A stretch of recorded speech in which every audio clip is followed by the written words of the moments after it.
Good morning.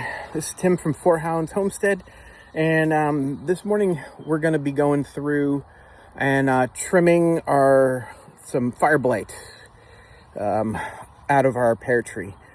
So I'm going to show you some of the tools that we're going to use and kind of walk through how to do this and just give you kind of look at what we're doing. First, here are the tools of the trade. We've got some 91% isopropyl alcohol so that we can wipe our blades after each cut. Because this is one of those pests, for lack of better terms, that could spread to other branches or other things that I end up trimming later. We want to wipe off. After each cut, we want to use some isopropyl alcohol and rub off the blades of our nippers and our saw. Just want to make sure that we can take care of the blight and not have it come back and save our tree, because if we don't cut it off, then it can be bad for our tree in the long run. So you see we've got loppers here, and then I've got a saw blade that I can attach to this long pole. Also over here, as you can see, here's our tree. It looks like we got more blight than I really thought, but what we're going to end up doing is I'll just kind of come over here to this one. So you see, obviously we've got pears growing, so we don't want to ruin or interrupt the growing season. So probably not going to use the saw so much because it will shake the branches and knock the pears off prematurely. But this one is what I think has fire blight. It's kind of hard to break, but you can't see there, but it's dead. And so what I'm going to do is I'm going to come up I'm going to actually clip this right here. Matter of fact, no, because we've got this other branch that's next to it that also seems to have some fire blight. So I'm going to actually, so this is green here. This looks pretty good. I think I'm going to cut that right there. Or actually, I'll just cut it back. This is some good growth. Well, but then there's not so good growth over here. So what I may end up doing is cutting it down here. We might lose some of these pears, but I think overall in the end, it's going to be better for the tree. Because even coming down here, we have blight. Here we've got a good growth. We might lose some of that, but again, it's all in the spirit of making sure that our pear tree can, last for the years to come. So I'll come back later with more. But I do have my giant 12-foot ladder that I will use to get way up there. I've got a lot of work to do to cut out for me, and it's a hot and humid day. It's actually not hot, it's just so humid that it feels like the life is being sucked out of me right now. So, and it's barely 10 o'clock in the morning. So I'll check back in with y'all later and show you our progress. Okay, so I'm gonna just demonstrate a cut. I've made a couple already, and you see I trimmed it back, and that's good, healthy tree right there. So I don't want to cut any more. I do have a few in here that I'm going to get with the nippers, with the small nippers. I'll come back, but these are the bigger branches.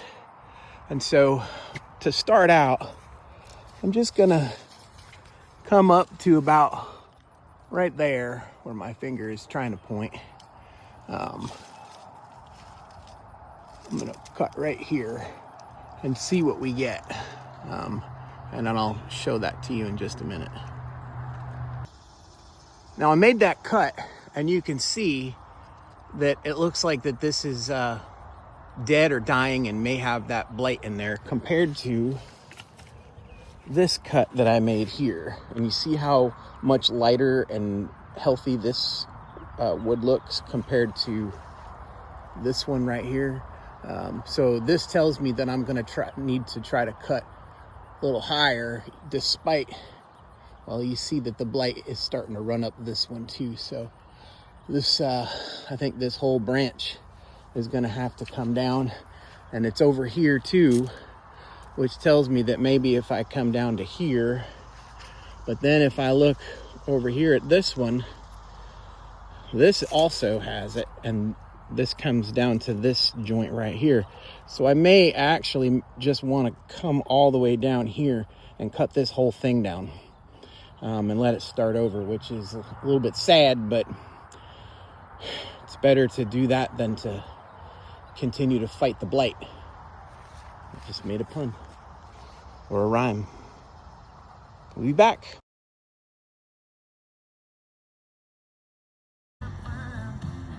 Well, this is what we have left of our pear tree. The blight was really bad. Our pear tree that was about, I don't know, 25 feet tall is now about 13. And this is the aftermath. All this stuff had blight. Now the good news is there's a lot of pears that I can salvage. Like, this is a good one. And they're not quite ready, but you can eat it if you want to. I ate one earlier. And the thing about these pears is when they're like this, you think, oh, they're ripe. They're like I see in the store. Well, these pears, they need to ripen a lot before the skin is not so tough that you don't really want to bite into it.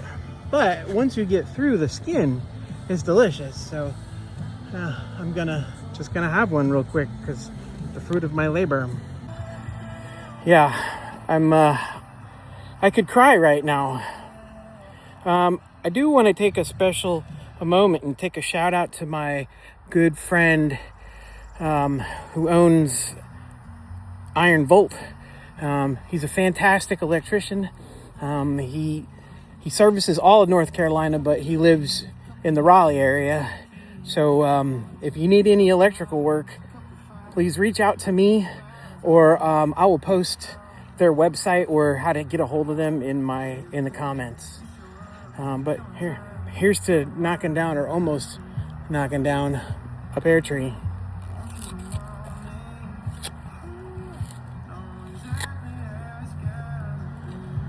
Yum. Well, here we have it. End of a long day. It's 4:30. I started this thing at about 9:30 this morning. And this is what we have. I'm very sad.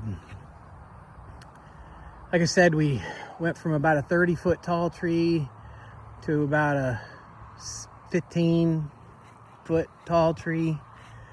The fire blight was just all over the place at the upper ends of the reach of the tree.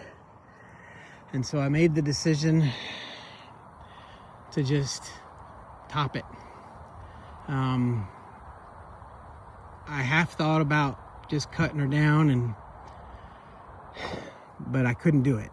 And as you see, there's still a lot of good growth here. I did save some of the pears still on the tree, and they'll continue to grow. My hope is that, I was able to cut away what looks like good wood. So my hope is that, kind of like a crepe myrtle, these things will start sprouting again. And obviously 0 chance of this year, but next year maybe they'll start getting some growth, and in a couple years we'll get some new pears out of it. But all is not lost. As you can see in the bucket, my tractor, I was able to pick up all those pears. Now they're not quite ready to eat. I mean, you can eat them, but they're kind of tough. But you know, if you like those, I mean, the juice or the meat inside of it is very good. I've eaten 2 or 3 today. There's also some blighty ones in there that might be really good for livestock farmers, for pigs, for horses, anything else that'll eat them. And so I'm just going to put them up on the page and see if anybody's interested. You know, I mean, they're good pears. They're just I don't want to see them go to waste. So, anyways, such is life on the homestead.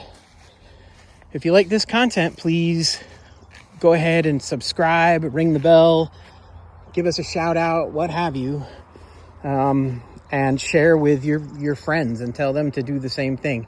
Doesn't cost you anything to subscribe. You'll get our daily, or not our daily content, but whenever we post content, you'll get notified. And you know, I appreciate everybody following along in our journey. We still have lots more to do. But this was one chore that I'm glad that I got done today.